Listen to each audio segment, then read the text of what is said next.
राज्याचे ग्रामविकास मंत्री जयकुमार गोरे अकोला दौऱ्यावर आले असता त्यांनी अकोल्यात जिल्हा परिषदच्या कर्मचारी भवनात माध्यमांशी संवाद साधला। मुख्यमंत्री समृद्ध ग्राम योजना बजेटला मंजुरी केली। शासनाच्या योजनांमधून सर्वोत्तम गाव, शाळा, रस्ते, स्मशानभूमी यासोबतच इतर सगळ्या सुविधांमध्ये जे गाव प्रथम येईल त्याला बक्षीस देण्यात येईल असं त्यांनी सांगितलंय। राज्यभरासाठी 250 कोटी रुपयांची ही संकल्पना आहे। विकासाच्या प्रत्येक टप्पे आहेत, त्यानुसार त्यांना बक्षीस देण्यात येणार। राज्यात प्रथम जे गाव येईल त्याला 5 कोटी रुपये बक्षीस देण्यात येणार आहे असंही ते म्हणाले। ग्रामविकास राज्यमंत्री महाराष्ट्र राज्य जयकुमार गोरे यांनी माध्यमांशी बोलताना प्रतिक्रिया दिली आहे। हे मुख्यमंत्री महोदयांच्या या जी संकल्पना आहे त्या संकल्पनेतून मुख्यमंत्री समृद्ध ग्राम ही योजना आम्ही बजेटला मंजूर केलेली आहे आणि शासनाच्या योजनेची 100% अंमलबजावणी त्यापासून सर्वोत्तम ग्रामपंचायत, सर्वोत्तम सोसायटी, सर्वोत्तम अंगणवाडी, सर्वोत्तम गावची शाळा, सर्वोत्तम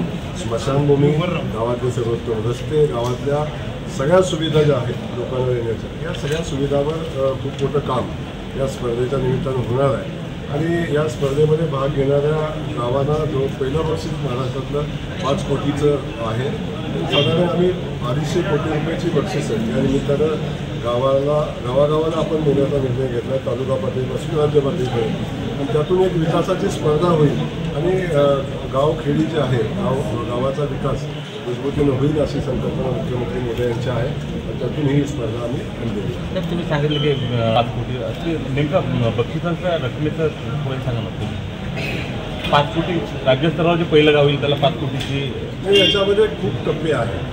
त्या विकासाच्या प्रत्येक कामाला त्यांना गुण दिलेले आहे की कुठलं काम किती झाल्यावर किती गुण येतील त्याचं व्यवस्थित नियोजन झालेलं आहे। त्यामुळे त्या गुणवारीत जे गावं बसतील, काही तालुक्यात पहिले येतील त्यांना 25 लाखाचं बक्षीस आहे, काही जिल्ह्यात पहिले येतील 50 लाखाचं बक्षीस, काही गावं विभागात पहिले येतील 1 कोटीचं बक्षीस आहे, राज्यात जी पहिली गावं येतील त्याला 5 कोटी, 3 कोटी, 2 कोटी असे बक्षीस आहे।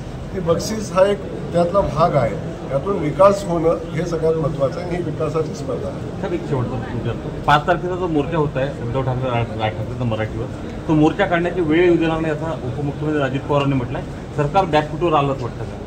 हे मला एक समजत नाही आहे। सरकार कधी बॅकफुटवर नव्हतं आणि तो जो मुद्दा घेऊन ते लढत आहे तो त्यांनी ज्या प्रकारे त्या मुद्द्याचं परसेप्शन करताय की हिंदी भाषेची सक्ती, ही सक्तीचा विषय आलाच नाही आहे।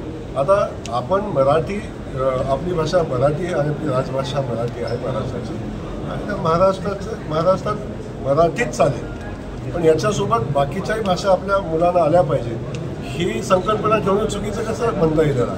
हिंदी भाषेची सक्ती केलेलीच नाही तर अशा पद्धतीची भूमिका घेणं मला वाटते का घेतली त्यालाच नाही। सरकार पटवून देण्यात कमी पडलं असं वाटते का? बिलकुल नाही, पटवून देण्यापेक्षा पटवून घेण्यात कदाचित कुणाला राजकारण करायचं असेल या संदर्भात काही गोष्टी असू शकतात। आता मुंबई महानगरपालिकेची निवडणूक आलेली आहे, त्या अनुषंगानं कुठलाच मुद्दा नाही, विकासाचं काम माझं वेगानं होतं, तेव्हा काही मुद्दे नसताना काही मुद्दे तयार करण्याचाही प्रयत्न काही लोक करत असतात। विरोधक आजही चहा पानावर बहिष्कार टाकण्याची शक्यता वर्तवली। आता विरोधक आहेच कुठं